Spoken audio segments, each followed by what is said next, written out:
Today, let me take you to a galaxy far, far away.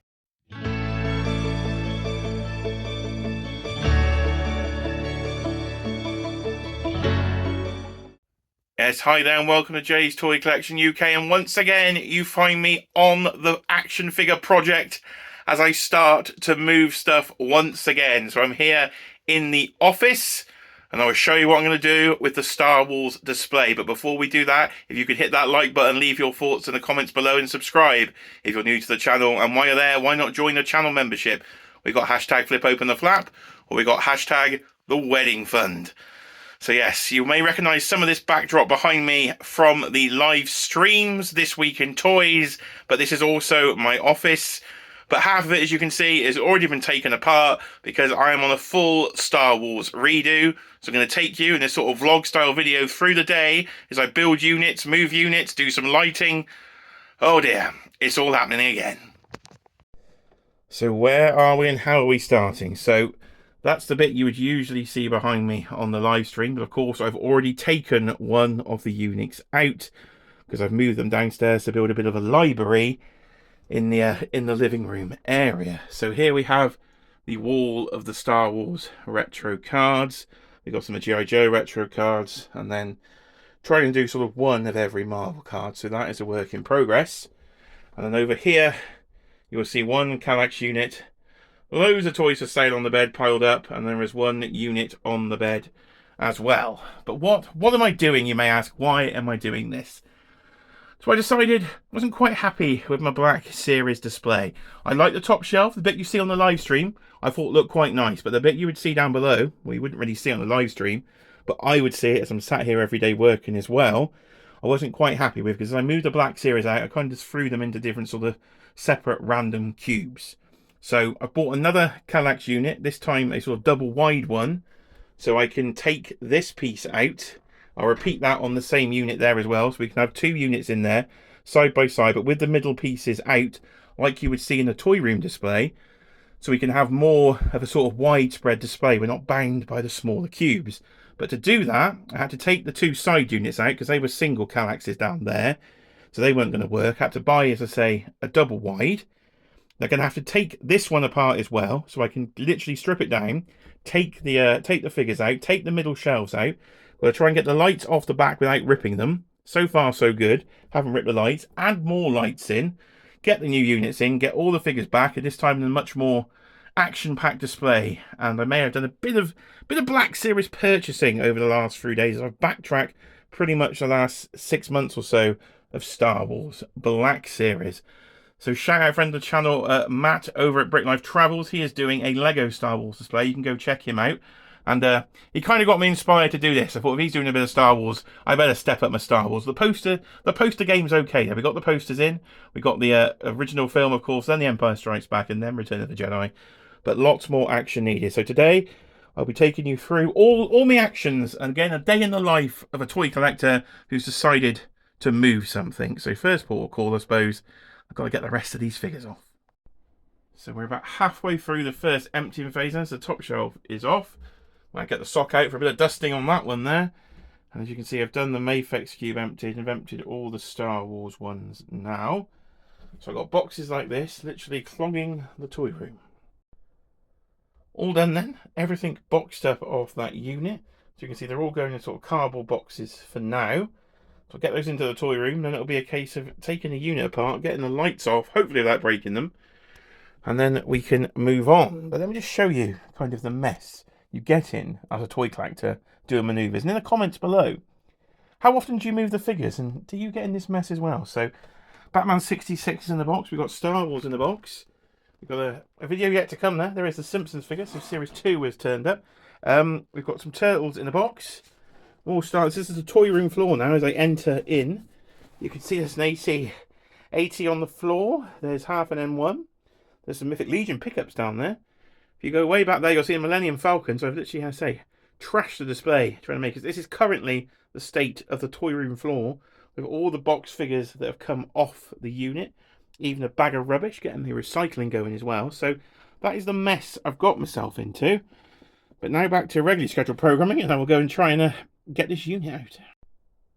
Lights are still working, and they are completely detached from the back of the unit now. So lights are working.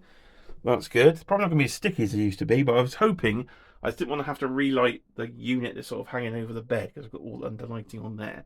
So luckily that worked. I have brought some new strip lights to do the rest of this display. Now onto the task I don't want to do, deconstruct this one and build another IKEA Kallax. I should be on commission from IKEA. Buy far too much furniture with them. It's time for some live handheld DIY. So I've managed to take the two shelves out I needed to do to make them double wide. You can see the singles there compared to the doubles. But now I've got to get the dowels out. So here we go. Can I get these things out? Got myself a pair of pliers. Live Hulk smash pulling. Oh my goodness, look at the strength. Look at the strength. Repeat 4 times. I said I should have IKEA sponsorship, and there we are. One more Kallax to build. So that is the next task. Here we cut to Cheeky Monkey. Hello, dear. Hello, dear. She's ripping the box open there. Smoothly done, dear. Smoothly done. Say hello, dear. Hello, dear. She's holding the weight, is Cheeky Monkey. We're in the key moment here of building the Kallax. We're doing a custom job. 2 cubes at the bottom, and then 2 open at the top. So, in about 10 minutes. It's going well, dear, wouldn't you say? Yeah, don't leave me hanging. Don't leave me hanging. Right, so I better get some light in here and back to this. So there we have our DIY handiwork. You've got the singles at the bottom and then the doubles at the top. So just don't put the sides in, don't put the dowels in. That's the way to do it. If you're looking for a custom Kallax, we've done many of these over the years. So now we've got the awkward job trying to get this bloody thing up the stairs. A successful mission. We've got it in. Or have I knocked the poster off the door there? Oh dear. Successful mission, he says. Maybe he spoke too soon. We'll keep that in. So there we are. We've got the units are in and they fit very nicely. So you can see we've now made the open double wide space that you'll see behind me on the live stream, and I've done the individual cubes at the bottom. So a new set of lights is ready to go. So I've got to try and sort this mess of lights and wires out now, and then I think we'll probably start putting some figures on. It's coming on, we're getting there. So I've done the bottom cubes, and you can see a nice pinky purple glow, which of course represent the channel colours on the bottom shelves. And on the top shelves, you can see what I'm doing. So it's just an LED strip light from Amazon. It was about £10 for 15 metres of the stuff. It's actually double-sided, and I'm just sticking it on there on the under display. So I think I'm going to do it there on the under display, and I'm going to stick it around the edges on the top display so it's not as noticeable on camera in the background in the top of it. So I'll carry on. So the lights are on, and that has not come out too bad at all. So the old lights are just a strip that's dangling across the top, and they power the unit over the bed. And then I've done the lights behind me for the live stream areas. So hard to see the pink on camera, but you'll see it when I do another live stream. So yes, in person, that's come out very, very nice. The channel colours are in full glory. So the units are in, the lights are on. So the only thing left to do is to go back in the toy room and get all those boxes of figures, and then put all the figures back, and we can show you the full sort of display at the very end.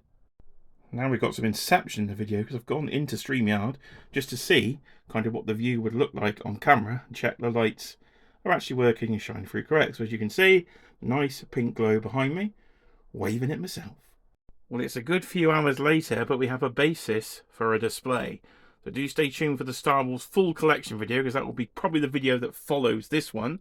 But we'll go through what I've managed to put in so far, all in a nice bit of purple light. So down the very bottom then is where the McFarlane cube is, and Todd himself is there, and that is my complete Spawn collection. I think I started collecting Spawn over COVID. I think I started collecting Spawn, but it didn't last long, so I sold most of it and just kept my absolute favourites there. Just have one cube representing Spawn. But that takes the bottom corner. We stay with McFarlane Toys, because this is one of my only 2 sort of vintage lines from the early 2000s. This is my Metal Gear Solid collection then, to go along with my vintage sort of World of Springfield, the only 2 sort of non-modern toy lines we have. So it's like a little Todd tribute at the bottom. And oh, it's more Todd. Actually, this whole row is Todd, thinking about it. It's quadruple Todd here on the channel. So here is the Batman 66 stuff then. Again, all with a purple hue across the top. So we've got the sort of Batcave playset at the back there. And then we've got the figures in front with the Batmobile. Little pause there while I move the chair out of the way. And the final one is My Hero Academia then, again, from McFarlane Toys. So again, that is one of the only sort of anime style shows I've actually watched. So I did get the collection of those figures as well. So that's sort of a slow pan across the bottom row then there. And then we come up, we're going into NECA and we're going into the 2 Turtle movies. So we'll go over to this side then and we will see the first Turtle movie. So just a 1 figure missing front and centre. Of course, Tatsu there. Not with me yet. Hopefully, I'm sure I have pre-ordered him. So he'll be in the UK at some point this year. And then coming across, we have the second and the god-awful third movie. But they are some fun figures there. So I haven't got the accessories in yet. But that is the second and third movies. Just don't have a Kino. So I pan back a bit. You'll see sort of where we are then for the 2 Turtles and what we're looking like overall. So for now, these 2 are empties. Might be Mafex and Mezco, but I'm not fully sure. So we'll leave those 2 empty for the second. I'll give you a quick look at the Star Wars and where we are, and then we will wrap up this video before we get into a full, as I say, Star Wars tour in a future video. So I've laid the foundation for the Star Wars display. It's more than I can get done in one day. So the plan is the original trilogy across the top shelves, and that's what you will see on the live stream. So we have all the posters in their correct place as they were before. I just started to go through some of the boxes. Going to use a shelf riser there to get the dewback raised up. The AT-AT is going to come over into a Hoth scene, and then we're going to go over in to Return of the Jedi way over there. So I do like to use the 3 3/4 inch items to sort of scale in with the Black Series. And then this is the main point of today's video, was making these double wide shelves as opposed to the versions down below. You see where it's the single cubes, I've now been able to make the double cubes with a change of unit, which gives me much sort of wider display space, and hopefully will come across better on camera as well, because you can get more light in there and get it well lit from the back. So I've got my Republic gunship in place. There is the certain duck race. If you're watching this on the day of release, I am probably actually on Dan Who's Legends and Liquor stream at this very time when this video has gone up, so do go and say hello over there. We also have the N1, so that's going to be where the Mandalorian display is. It's going to be sort of 3 prequel shelves in here. You can see I've got my Battle of Geonosis in. I will say do a future video with much detail when all the rest of the characters are added. And then I've got my ATT down there, which takes up nearly a whole shelf. And that will be sort of miscellaneous Star Wars over in that section there.